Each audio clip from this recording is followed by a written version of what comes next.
Welcome back to the Slow Pitch Ontario Miken Elimination Tournament here at Slow Pitch City in Dorchester. Ryan Robinson alongside Mark Regan, and everyone taking in plenty of action here at Slow Pitch City. If there's any doubt about the Ladybirds having an interest in continuing playing this game, they sure showed that at last at-bat that they're ready to play all day. Pat Weaver with a beautiful shot there down the first baseline, and it just passed the first baseman. Take a look at this. He can't paint that line much better than that. Just fair. Whitney Nicholas, right center, here for the Freaks. So make sure the defense is in the position they want. That one just short of the mat. That one's over left field side, but it will get foul. Well, again, time for the Freaks to put the pressure on the Ladybirds. You just got to keep scoring runs, it appears, in this game. Well, they put up 7 in the 4th inning, so they have shown they have the ability, and we've said they put on more of a singles clinic. It was just back-to-back, station-to-station play. That one's going to go to left field and will go foul, so the third pitch fouling out.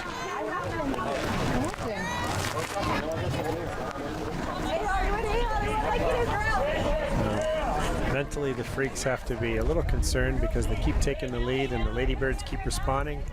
So they know they're going to have to score some runs this inning.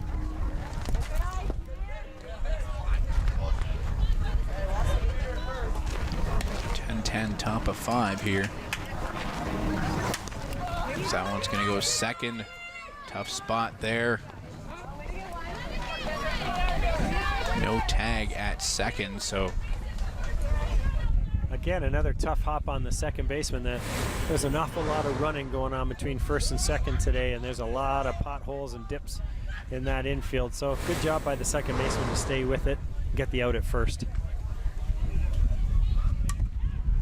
Right up the middle, the pitcher's going to take that one, push onto the third baseman. We got a run down now, and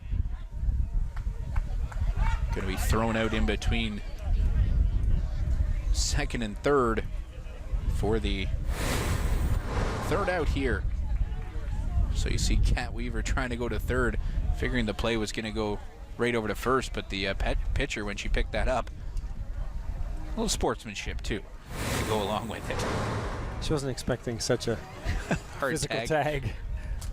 My favorite is I've had folks yell at me in between sometimes. That was a hard tag. I'm like, I wasn't trying to throw the, just trying to make sure it touched you. I wondered if she thought she was going to try and fake her out or something and to avoid stutter the tag, step instead of just standing there.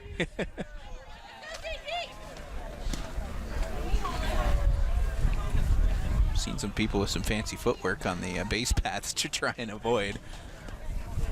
In that instant, she just realized she was done. I'm just going to stand here. Yeah.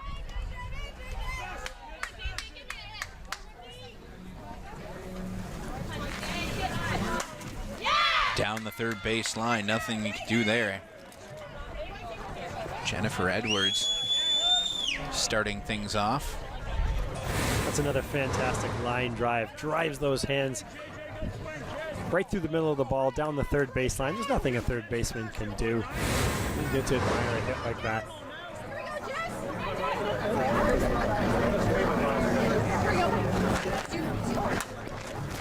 That one placed right in between the first and second baseman.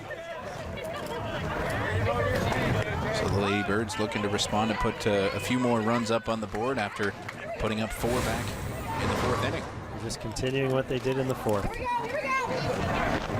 This is the secret to their success. This is a hitter's game, and they're showing why they're victorious so many times.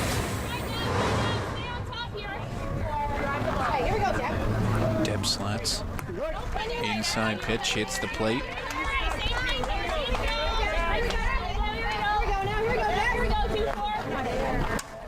That one's to center field and will drop in.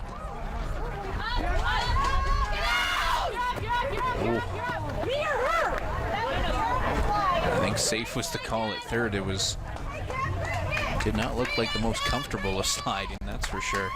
That's where flexibility plays a large role in avoiding injury. Well, making sure that you've stretched ahead of time always helps too.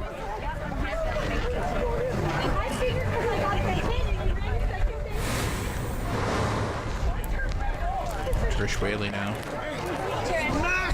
Just readjusting the batting gloves here. Last time Trish was up, she hit it almost to the fence. I'm sure that the coaches have told her just take that same swing again. Another hard shot to left field. Caught by the left fielder. Runner is tagging on the play. Both will tag and move up a base. So another run comes in to score. There's nothing wrong with that swing, even though it was a deep fly ball. It scored the run. It moved the next runner up into scoring position. That's productive out.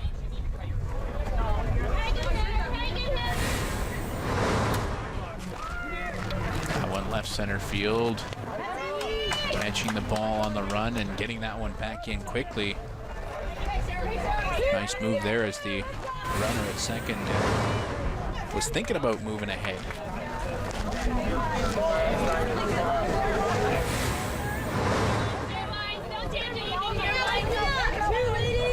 Sarah Carnelis now. Gotta do, you got Kat Weaver there, the pitcher, instructing the outfield where to go. Carnelis says, doesn't care where you tell her to, and that ball goes out of play. So an additional bag will be awarded, and Deb Slats will come in to score here. Well, that's an unfortunate play. It's interesting. They moved the left fielder in. She still hit the ball in the hole right in front of her. Didn't matter, as you said. And then to throw the ball out of play adds insult to injury. You don't want to give freebies. No. And you can see the frustration on the third baseman as well when that one just tipped off the end of the glove. Short into right center field. It will get caught for the third out here of the fifth inning. So add 3 more on the board there for the Ladybirds. It's been a back and forth game throughout here. The Freaks had a good first inning, but then the Ladybirds came back and made a game of it. Now it's the Freaks' turn to return, change the momentum, have to come up.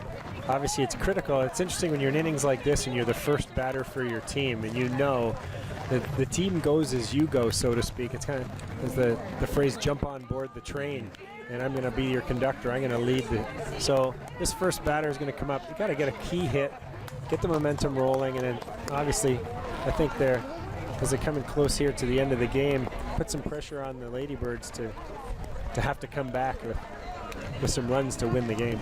Left fielder Shannon Mullins will get things going here.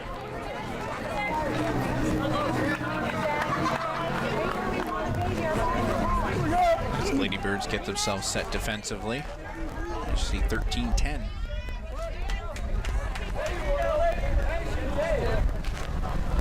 That pitch will come up short of the mat, so 2-1 count.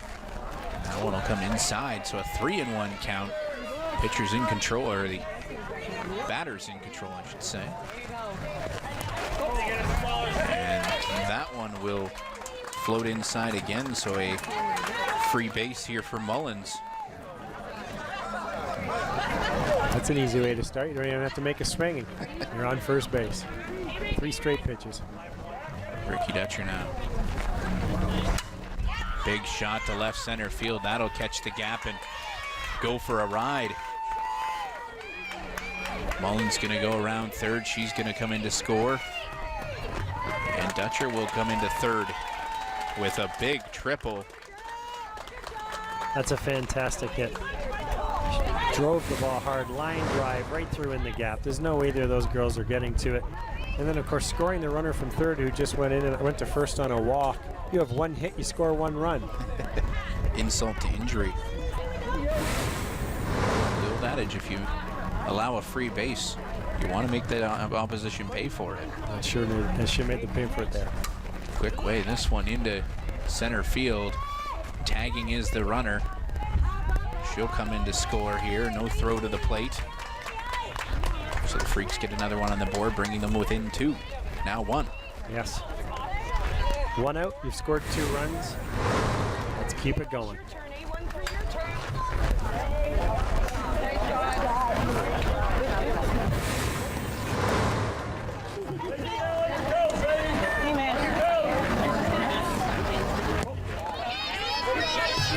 Two straight balls here.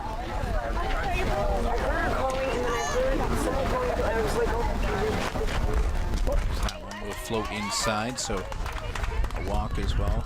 You know, the one thing about Diamond 1 here at Slow Pitch City is the right around the plate. It's got a little bit of a spring to it. Yes. It's part of the I think the maintenance as far as keeping the water out in the irrigation. But if you're in that batter's box, I know for myself a couple of times you get in there and there's just that extra bounce to the batter's box. It throws you off a little bit. That's a great observation, Ryan. In fact, in the past, you used to see teams that they would dig in and dig in and dig in. So by the end of a weekend, you'd be a foot down in a hole, especially on the right side of the plate. That ball's going to go to right field and drop in. And in fact, what happened, the crew here were out west for the Canadian Championships in British Columbia at a place called Softball City, where our women's national fastball team plays. And they asked the crew, how do you prevent people from digging in at home plate, creating those corners? And so they showed them what they have. In fact, underneath home plate is a large rubber mat with the dirt over top of it, so you cannot dig down very far. Which is not a bad thing, because I know some diamonds you go to, it gets really, it's frustrating to hit when you're on the side of the plate and you've got a big crater of area. It's hard to dig your foot in, especially if you're trying to push that ball to the opposite field side. If you're standing up a little higher, as soon as you put your foot down, you almost lose your balance a little bit. Yes, that's very common, where your toes are below your ankles or your ankles are above your toes, one foot's higher than the other. You don't know where to stand. I know as a speak to some golfers, and this is going to be a tough play. Back at second, she will get in under the tag. And a couple of opportunities to make it out there on the base pads, and the Freaks will escape unscathed. I'm not sure the second baseman who cut that ball off I don't think she was aware that the runner had not gone to third. In fact, she thought she was trying to tag the girl coming in from first. Katrina Reddick in running at third now. Shot through to the right field side. And like that, we're all tied up. That's how it goes. And these girls are like the guys. They just make it look so easy. They step up, they make great swings, they hit the ball where they want, and it's very productive. Know what you're doing, Brittany. Now we're going to see Katrina Reddick seems to be the courteous runner for all here. Well, that's her role in today's game. It's something when you, as we talked about, you play an awful lot of games in a weekend. There's an awful lot of running. You need somebody out there who can step up to the plate, step up to the base, and run every time. That one will come in, plate on the scoop, transfer at home. Run comes in to score though. So Kat Weaver line out to center field. This is an impressive response from the the Brooklyn Freaks. Putting the pressure again. It's the 6th inning. We're down to the last couple of bats for the Ladybirds, and they're putting the pressure on them again. Got to look out if you're wearing blue too. The ball can take a hop and hit you pretty good.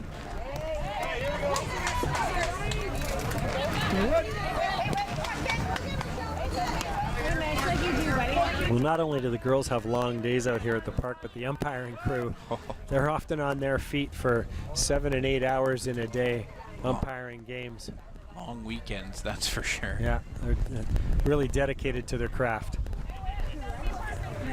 I know, speaking from experience, the better you can get to know them and maybe have a chat here and there, it works out better for you in the long run. My favorite's when guys try to jaw at the umpire. doesn't usually work out. It doesn't work out well. That's the one thing about the sport of baseball. May not be true in all sports, but in baseball, you can never have an umpire not be on your side. You need them to be your best friends. Periodically, if something goes your way, make sure to say, yeah, nice work there, thanks a lot, Blue.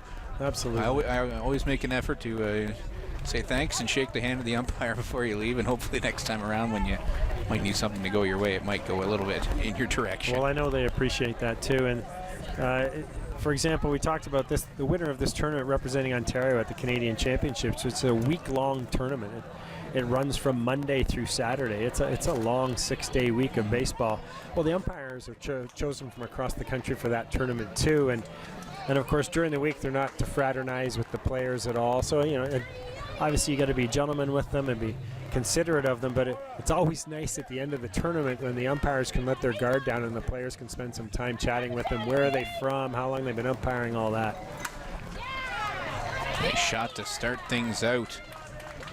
Top of the order, Erica Jeffrey had a double back in the fourth and an RBI as well, so she'll start out the 6th inning here with a single.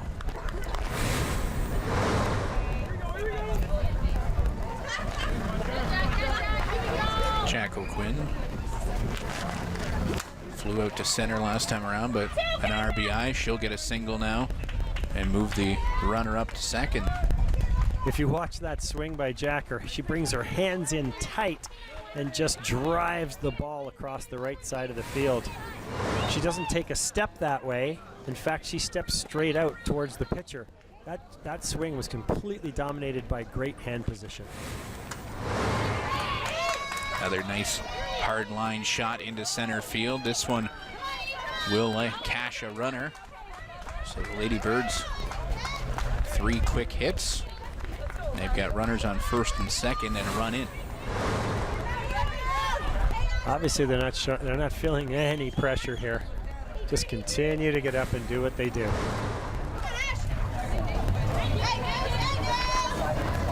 Ashley Steckel takes the first one for a strike here. That one's a high fly ball, the left field side. Short into left center, so that one will go for the first out here in the 6th. That pitch was a little bit short. She had to take a real big stride to get to it and just got the bat head underneath the ball, causing it to be high and flying out. Another fly ball to short left field. This one will be tough. Turn and throw on to second. Trying to get maybe something there. That's a fantastic defensive play by the shortstop, getting there, making that play, because if that ball falls in, nobody's got it. The outfielders have no chance on that play. It's entirely up to the infielder to make that play. Going out to right field, that one will drop in. Runner will go first to third, and Jack O'Quinn will come in to score.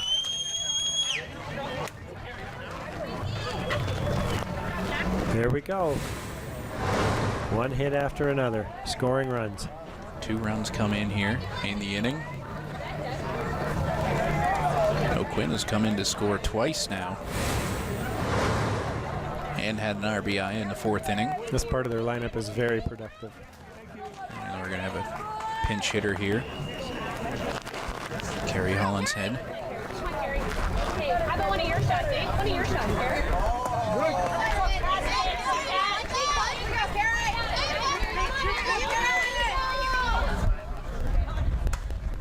That one goes to left center field. It will drop in. So the decision to pinch hit comes around. To help out. So we've got first and second here with 2 out. Great example of the coaches making a wise move and it paying off. Trish Whaley now. Inside pitch, she'll just go right with it. Over, and that will get over the left fielder's head. She's going to have to go all the way to the fence. And runners will go second and third, and tough spot for the cutoff as she threw to third and the runner was in to score already. That ball had lift on it. It had backspin. The outfielder thought she was in the right spot. It just continued to carry over her head. You see that occasionally on television. You'll see the baseball games, Major League Baseball, where outfielders will set up to catch the ball and suddenly realize this ball's not coming down yet. As this one will go for the third out here as the Ladybirds extend their lead. Now up to 4. So you got to think the Freaks need to get back in here and get a couple of runs. Good job there by the third baseman to snag that one. Not a tough out, and I like the little bit of extra attitude there with the makes the catch, just kind of flips it with the glove. A little nonchalant flip. Let's get this thing over. I got that. Thank you very much. Yes. Let's get back to the sticks. Exactly. So the Freaks now have to respond as we're in the 7th inning. It's time for them. They've got to score a minimum of 4 runs here to keep this game going.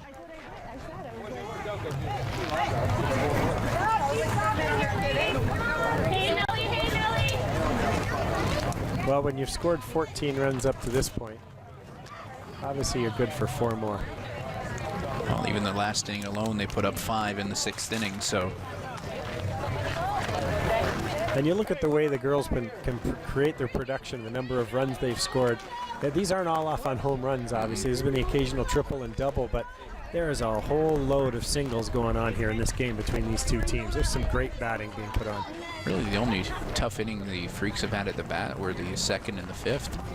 Otherwise, they've put up a really good number each time out.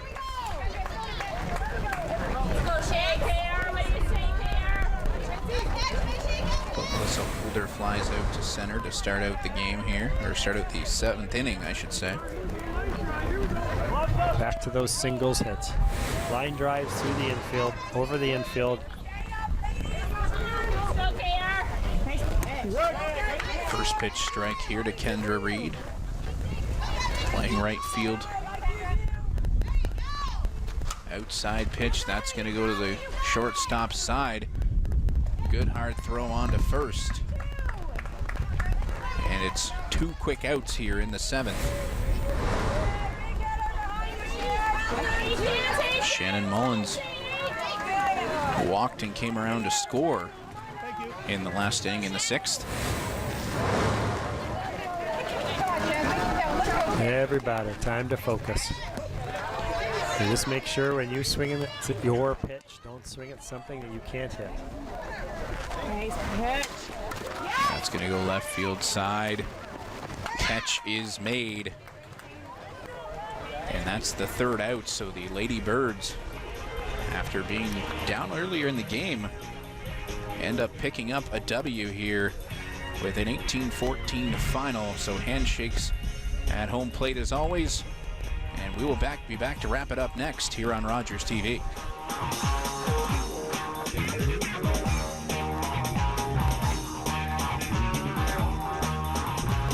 Let's play some ball.